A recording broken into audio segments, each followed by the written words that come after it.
So thank you for having me. I'm Inbal Goldberger, VP of Trust and Safety at ActiveFence. We are a trust and safety company with a mission to protect users from online harms using proactive approach. I personally come from military intelligence background and have been in the space of counterterrorism, cybersecurity, and trust and safety for more than 20 years now. And again, pleasure to be here.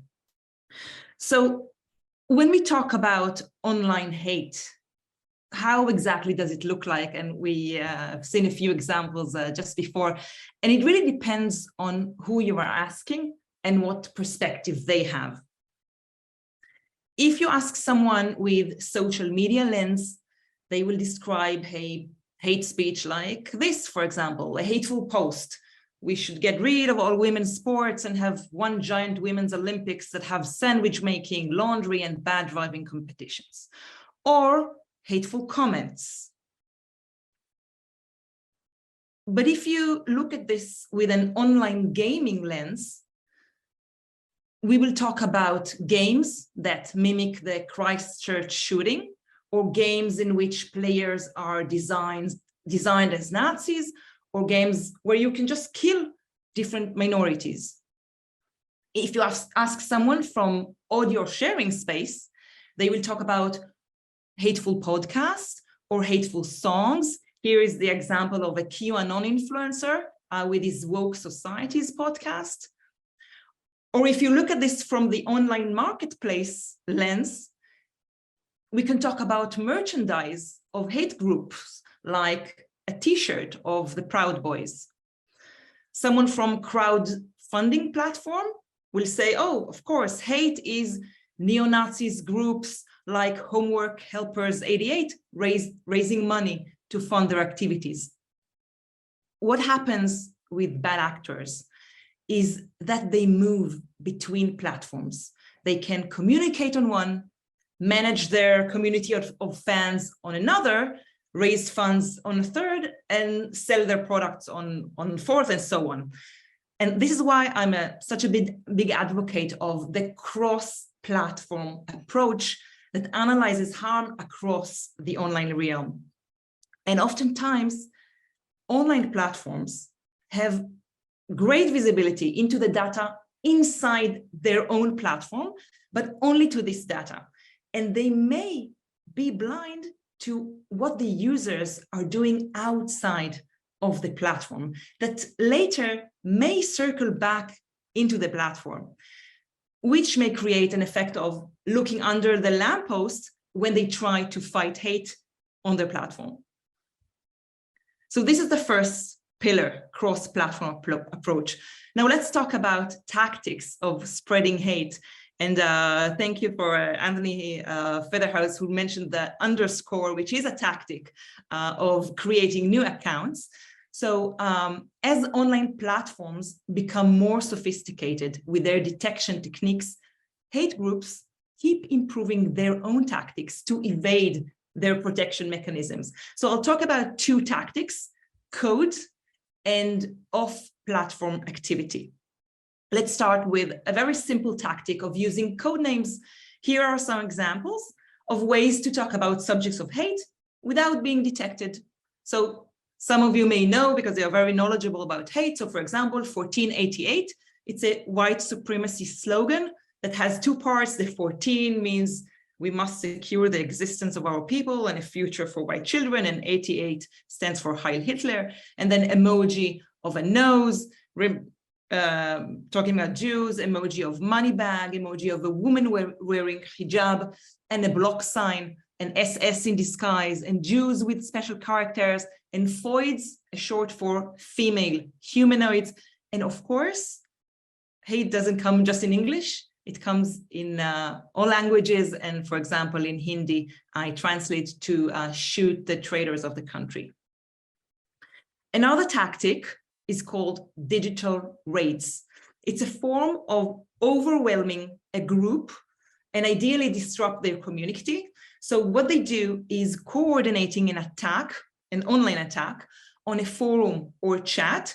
It's a very organized operation. So on the day, people of this hate group are joining a forum and bombard them with hateful material, including images of graphic violence and harassment, to just scare them away. And the impact is devastating. They cause trauma, and they result shutdowns of communities. This example is from LGBT chat. And this brings me back to the importance of intelligence. I bring this approach from my days in the military. The idea is that in order to prevent harm, you have to trace it back to its origins and deal with it when it's just a seed. And it applies to terror attacks, and it applies to online hate, like digital raids. And what do I mean by that? Hate speech and hate attacks are being planned and coordinated much before they show in mainstream media. So bad actors have their own closed groups in the open, deep, and dark web, where they communicate and establish tactics and share tips and help each other. And if you gain visibility to this chatter, you can learn about their intentions and give a heads up to platforms to mitigate a risk before it knocks on their door. And finally, let's talk technology. With the huge volumes of content that users generate across all online platforms, it's clear that we need technology to help us with detection of harmful content.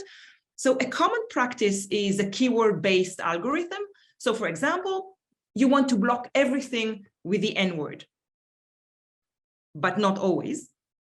Because if someone says, for example, please don't call me N, it's not hate speech, and you do want to allow it. And this is where the concept of contextual AI comes into play. Contextual AI means that the machine is tuned to different levels of context. For example, the language context, as in this example of don't call me N, a bad word is present, but not in a hateful context, and we do want to allow it. The second level of context in the sense of contextual AI is the full media page. So for example, if someone posts, I love him, which is seemingly legit, you still don't want the system to allow it if it's accompanied by a photo of Osama bin Laden, or at least you want to flag it and to make a decision. So context in this sense is looking at the text in context of the image, and it can go even further to descriptions and metadata and so on. The third level of context in contextual AI is policy. So online platforms may allow hateful words if it's in the context of art or education. So for example, rap songs with hateful language can be legit under certain policies. So in this case, the song Trippin' by Snapdog.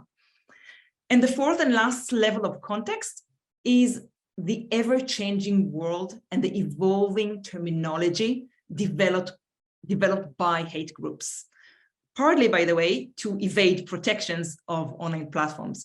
So this brings me back to the point that we need subject matter expertise and intelligence, as in order to keep up with bad actors, you must live and breathe their world, to be on top of their inner language, their new slang, their tactics, to feed it back to the AI to keep it up to date.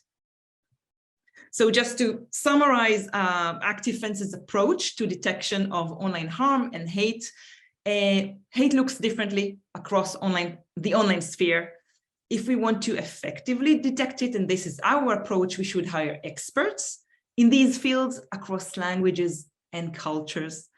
And we should strive to get off-platform visibility, not just inside the remit of one platform, and to get as close as possible to the core of evil, to learn about bad actors' tactics and plans and language.